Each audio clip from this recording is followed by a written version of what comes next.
ازيكم يا احلى جروب مرمر؟ النهارده انا هعمل العجة في الفرن. سهلة خفيفة، تنفع العشاء تنفع الغدا، الاطفال هتحبها، حلوة للدايت. يلا بينا ندخل على الطريقة والمقادير بتاعتنا. حبة بطاطس متوسطة، بصلاية متوسطة، فلفل الوان نص واحدة من كل نوع، حبة فلفل حراق لو حبة، طماطماية. هبشر البصلاية والبطاطساية. هبدأ انا كده بشرت البطاطساية، بعدها هبشر البصلة. اديني ببشر البصل اهو. هقطع الطماطم، حبة الطماطم مكعبات صغيرة، فلفل اخضر مكعبات صغيرة، فلفل اصفر، فلفل الوان، قرن فلفل حامي لو حابة، لو مش حابة تستغنى عنه.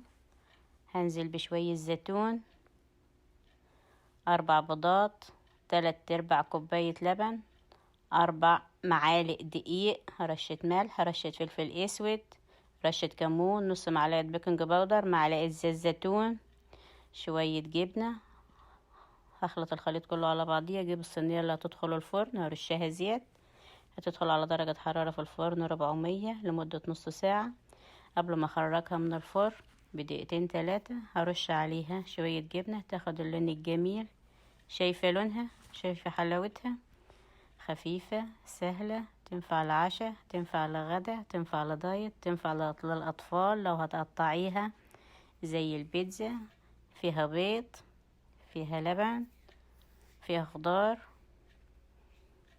من عجبك الفيديو تعملي لي لايك، تعملي لي شير، وتقولي لي فعلا تستحق التجربة ولا لأ. شايفة لونها؟ هي بتقعد نص ساعة بس في الفرن، ما بتاخدش وقت، ما بتاخدش تحضير كتير معانا.